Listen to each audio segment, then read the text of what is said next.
राजेंद्रन साहब, जातिगत जनगणना की बात डॉक्टर मील ने उठाई अभी। सर, एक तरफ जातिगत जनगणना की मांग है, लगातार पिछले कुछ समय से इस बात को उठाया जा रहा है, राहुल गांधी उठा रहे हैं, सदन के अंदर तक उन्होंने उठाया।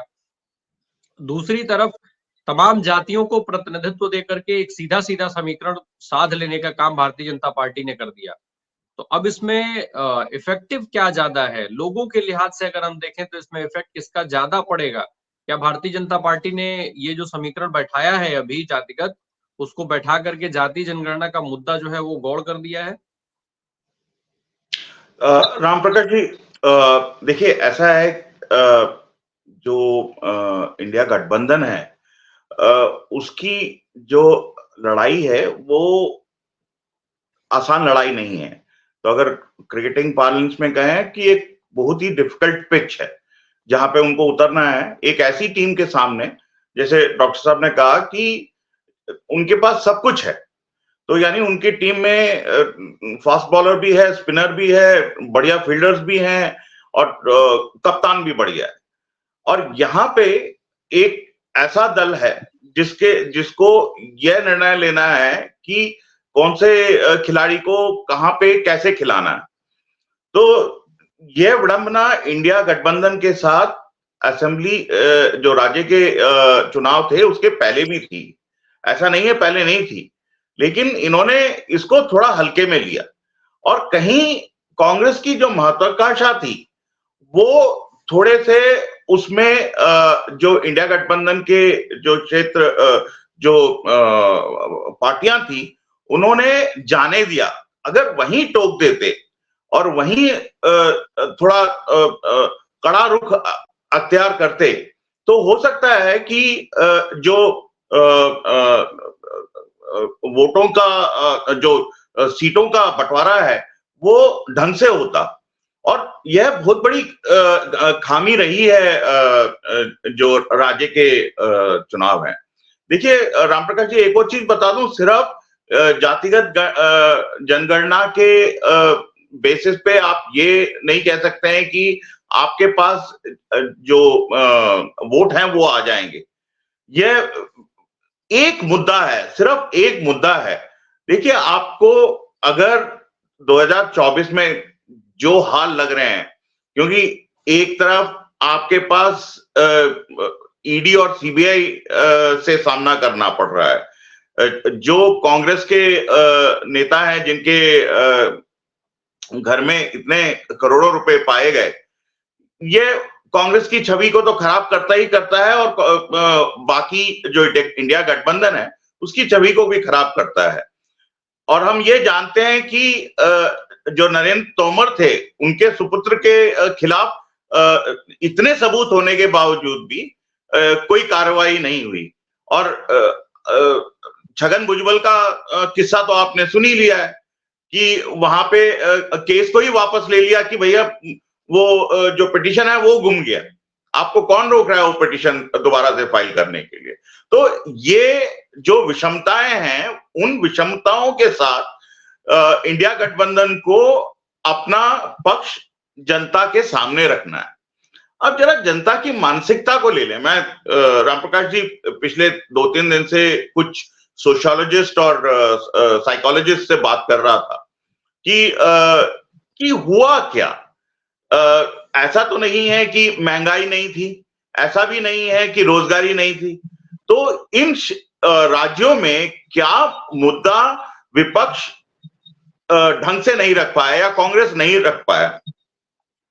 तो जो उन्होंने बताया बड़ा इंटरेस्टिंग था।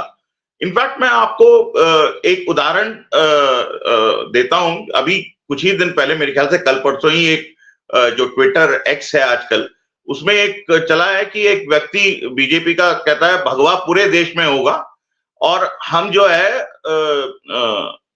हवाई जहाज और हेलीकॉप्टर से गौमूत्र का छिड़काव करके जो जिनके डीएनए में दानव प्रवृत्ति है उसको ठीक करेंगे। ये तो हो गया धर्म और धर्म की राजनीति करने का। अब उसके बीच में उसके नीचे जो कमेंट्स थे वो बड़े रोचक थे राम प्रकाश जी। उसमें लोग कैलकुलेट करके बता रहे थे कि इतना भारत का क्षेत्रफल है, इतने क्षेत्रफल में इतनी गौमूत्र की जरूरत पड़ेगी, उसको किस तरह से निकाला जा सकता है। यानी एक पूरा तंत्र और एक बिजनेस प्लान उसमें तैयार हो गया। और बीजेपी आज के दिन पे भारत की जनता को यही दे रही है।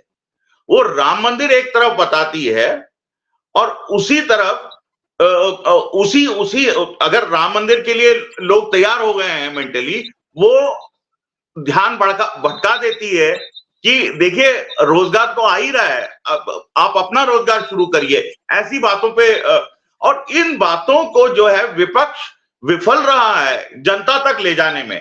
जो डॉक्टर साहब ने बताया 16 से 25 साल के जो वोटर हैं उन तक ये बात पहुंच ही नहीं रही है।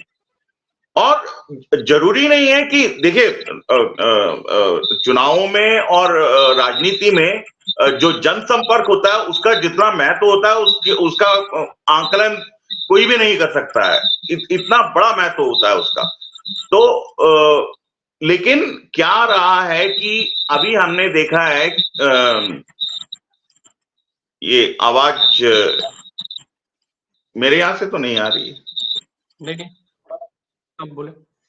हाँ, तो राम प्रकाश जी क्या है कि जो दिक्कतें भारत इंडिया गठबंधन की हैं, वो भारतवर्ष में उन्हें हर जो क्षेत्र है उसमें अपने जो गठबंधन के साथी हैं उनके साथ मिलकर काम करना पड़ेगा और ये जमीनी स्तर पे काम करना पड़ेगा। अगर कांग्रेस के 10 कार्यकर्ता हैं और यूपी में सपा के 100 कार्यकर्ता हैं, तो उन 10 कार्यकर्ताओं को सपा के 100 कार्यकर्ताओं के साथ मिलके जन जन गांव गांव देहात देहात जाके बताना पड़ेगा कि एक उदाहरण के लिए ले लीजिए, आपका यूपी में सबसे ज्यादा ये जो सेना में भर्ती होते हैं, तो ये जो 4 साल की नौकरी मिली है अग्निवीर की, तो उसके नुकसान उठा के बताएं। डॉक्टर साहब ने सही कहा कि आप मंत्रियों को पकड़िए और मंत्रियों पे आप निशाना साधिए। आप केवल मोदी और मोदी का जो एक अटैक करते हैं उससे काउंटर प्रोडक्टिव रहा है कि वो जाके जनता को ये बताते हैं मोदी जी की देखिए मैं आपके लिए इतना सब कुछ कर रहा हूं, इतना कुछ सोचता हूं, उसके बाद भी मुझे गलत कहते हैं। तो यह कहीं ना कहीं जो है उल्टा प्रभाव पड़ रहा है, खासकर जो हम लोग कहते हैं इम्पर्सनेबल एज, मतलब इसमें एक धारणा बन जाती है। तो ये जो 16 से 25 का जो आपका वोटर है उसमें अगर ये धारणा बन गई, देखिए भैया ये व्यक्ति जो है देश के लिए कुछ कर रहा है, लेकिन जो अपोजिशन है वो हमें अल्टरनेट नहीं दे रही है, बस सिर्फ ये बता रही है कि वो उसमें ये खामी है, उसमें वो खामी है, वो ये सोचता है, वो ये जातीय जनगणना की बात की, उसके विषय में भी आप देख लीजिए। अमित शाह बिहार में जाके कह देते हैं कि हमारी पार्टी जातीय जनगणना के खिलाफ नहीं है, लेकिन वो कहते कैसे हैं, बिल्कुल आराम से, प्यार से, बिल्कुल सलीके से, वो उसका कोई शोर नहीं करते हैं ना कुछ करते हैं। तो इंडिया गठबंधन को अगर 2024 में एक अल्टरनेट देना है, देखिए दोनों हमारे वक्तव्य जो वार्ता कर रहे हैं उन दोनों ने एक बात सही बताई। देखिए हमें प्रजातंत्र को बचाना है, लोकतंत्र को बचाना है। आपने देख लिया कि जिस तरीके से इलेक्शन कमीशन का बिल राज्यसभा में 4.5 घंटे से कम समय में पास हुआ और वो इतना निर्णायक है देश की राजनीति में और देश के संविधान का बचाने में, तो ऐसी मैं ये मानता हूं कि आसान रास्ता नहीं है, लेकिन खेलना तो है ही। आप ये तो नहीं कर सकते हैं कि देखिए छोटा सा मुद्दा एक और मैं बता के अपना यहां विराम करूंगा। ईवीएम की बात लेते हैं अगर इतनी ही परेशानी है तो क्यों इंडिया गठबंधन इलेक्शन कमीशन के साथ एकजुट होके जाके इस बात को रखने की कोशिश करती है कि देखिए हम इन चुनावों में पार्टिसिपेट नहीं करेंगे। कोशिश तो करके देखें, जनता कितनी उनके साथ है पता तो चले। अगर आप कोशिश ही नहीं करेंगे, आप बस जनसभाएं करते रहेंगे, वहां बोलते रहेंगे कि ये है वो है, तो ये जनता तक बात नहीं पहुंचेगी। राजनीति में आपको सही स्ट्रैटेजिक निर्णय स्ट्रैटेजिक सिचुएशन में लेना पड़ेगा। एक और आखिरी एक बात और छोड़ रहा हूं राम प्रकाश जी, उसके बाद देखिए ये जो खेल है क्रिकेट का, मैं पहले भी आपके प्रोग्राम में यह बात बता चुका हूं। देखिए 1983 का जो हमारी टीम थी ना क्रिकेट की, उसमें हर टाइप के खिलाड़ी थे, हर टाइप के खिलाड़ी थे, और जब वक्त पड़ता था कोई ना कोई आके उसमें बचा लेता था। तो आप वर्ल्ड कप की जितनी भी टीमें जिन्होंने वर्ल्ड कप जीता है, मैं सिर्फ ये भारत का मैंने 83 का उदाहरण दिया, चाहे वेस्ट इंडीज हो, चाहे ऑस्ट्रेलिया हो, चाहे पाकिस्तान हो, जिन्होंने भी वर्ल्ड कप जीता है, या चाहे श्रीलंका हो, उन टीम में ऐसे ऐसे खिलाड़ी थे जो जहां जहां भरपाई करनी है वहां कर। इंडिया गठबंधन में ऐसे खिलाड़ियों को देखना पड़ेगा, उनका चुनाव करना पड़ेगा और उनको खड़ा करना पड़ेगा, चाहे वो नीतीश जी हो, चाहे वो ममता जी हो, या अखिलेश हो, या साउथ में स्टालिन हो, या रेवंत रेड्डी हो। अगर इन लोगों को आपने आगे खड़ा नहीं किया और सही समय पे कहां पे कौन डिलीवर कर सकता है यह नहीं बताया आपने, तो जनता जो है यह थक के मान जाएगी, अभी तो यही आगे ले जाएंगे मोदी जी, तो एक परेशानी ये रहेगी ही रहेगी। राम प्रकाश जी। राजेंद्रन सर, एक चीज अभी जैसा मैंने पहले जिक्र किया था एंटी इनकम्बेंसी का, कहा यह जा रहा था कि शिवराज सिंह चौहान की सरकार के खिलाफ जो है बहुत एंटी इनकम्बेंसी है वहां पे। हालांकि कांग्रेस की सरकारों के लिए एंटी इनकम्बेंसी की बात नहीं कही जा रही थी, चाहे वो भूपेश बघेल की सरकार हो या अशोक गहलोत की सरकार हो। इसके बावजूद भी वहां पर बहुत बड़ी जीत एमपी में भाजपा को मिलती है। इस बड़ी जीत के बावजूद भी सत्ता में बैठे हुए लोगों को बदल दिया जाता है, जिसका जिक्र हम लगातार कर रहे हैं। इसके पहले भी इस तरीके के बहुत सारे उदाहरण हैं, चाहे योगी आदित्यनाथ को देख लीजिए, पुष्कर सिंह धामी को देख लीजिए, देवेंद्र फडणवीस को देख लीजिए, उनको एकदम से उठा करके सत्ता में लाया गया, फिर उनको एकनाथ शिंदे को मुख्यमंत्री बनाने के लिए उनको डिप्टी सीएम बना दिया गया, और बहुत सारे उदाहरण ऐसे हैं, रघुवर दास से लेकर के और तमाम सारे लोग हैं इसमें। लेकिन ये जो फैसले हैं, क्या अभी अभी जो एक जाति समीकरण साधने की बात तो मैं कर चुका हूँ ऑलरेडी, क्या ये जो माहौल बनाना है, जो सरकारों के काम है उनको छुपाने के लिए, चाहे वो भ्रष्टाचार का मुद्दा हो, स्थानीय स्तर पर, प्रदेश के स्तर पर बेरोजगारी के मामले हो, तमाम नौकरियों में जिस तरीके से पेपर लीक और घोटाले हुए, आरोप लगा पैसे लेकर के पद भरने का, तो इसके पक्ष में जो माहौल जो जिस तरीके से बन रहा था इंडिया गठबंधन के पक्ष में इन मुद्दों को लेकर के, तो इसको भी अवॉइड करने के लिए ये सारे नए चेहरे लाए गए भारतीय जनता पार्टी में। हाँ देखिए राम प्रकाश जी, उन्होंने कहते हैं ना कि अगर कोई भी चीज ज्यादा हो जाए या उसको संभालना थोड़ा हो तो उसको डाइल्यूट किया जाता है, मतलब उसको हल्का किया जाता है।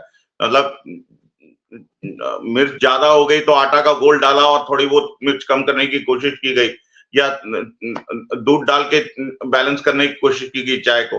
तो ये जो चीजें बीजेपी ने की है खासकर ये, और एक चीज राम प्रकाश जी, लोग गुजरात मॉडल को भूल जाते हैं। राजनीति में गुजरात मॉडल बिल्कुल इसी चीज से चला। अगर शंकर सिंह वघेला का के समय का आप ध्यान दें कि गुजरात में राजनीति किस तरह की थी, और मोदी ने अपने आप को एक नेता के रूप में, एक प्रबल नेता के रूप में गुजरात में बड़े नेता होते हुए और काफी जो पॉपुलर नेता थे उनके होते हुए अपने आप को उबारा, और मुख्यमंत्री के दावे को 3 बार प्रबल से अच्छे वोटों से जीत। और वही चीज यहां पे रेप्लिकेट करने की कोशिश कर रहे हैं कि जो राज्यों में आप अपना काम करते जाइए, आप बदलते रहिए लोगों को, ताकि वहां पे जो है एक जो गुटबाजी होती है, अभी जैसे जैन जी ने और डॉक्टर साहब ने बताया, ये कमलनाथ फैक्टर जो था ये उसका सबसे सही उदाहरण है। आप ये चीज बताइए कि क्या मध्य प्रदेश में दूसरा एक लीडर दिग्विजय और कमलनाथ के अलावा इतने सालों से कांग्रेस को मिला ही नहीं। मतलब ऐसे कैसे हो सकता है? अगर बीजेपी के पास इतने ऑप्शंस हैं तो कांग्रेस के पास क्यों ऑप्शंस नहीं है या नहीं ऑप्शंस को वो देखता? राम प्रकाश जी, यही चीज है जो कि मैं ये मानता हूं कि अगर इंडिया गठबंधन में भी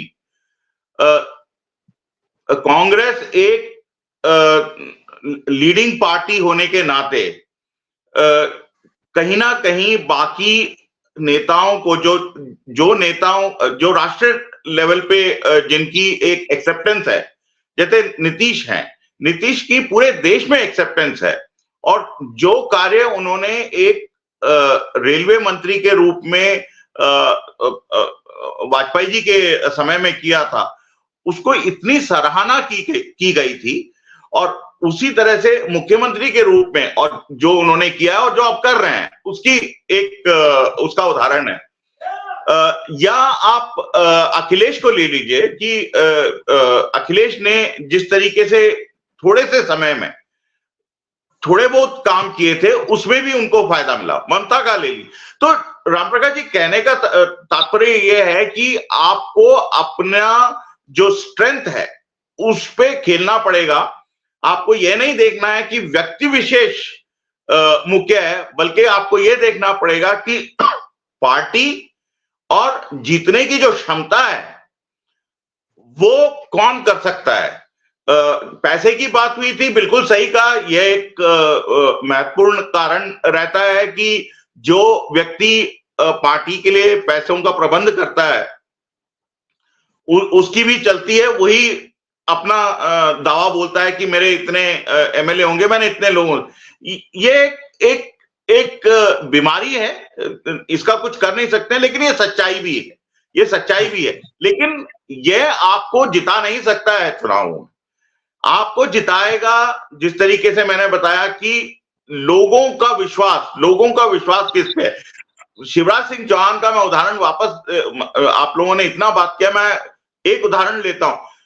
जो लाडली बहना स्कीम थी वो लोगों के साथ, खासकर जो स्त्रियां थी और जो विमेन वोटर्स थे, उनके साथ इतना बढ़िया जुड़ा हुआ है कि बीजेपी चाहेगी भी तो उसको हटाएगी नहीं, उसका नाम बदल देगी। तो आपको इंडिया गठबंधन में ऐसे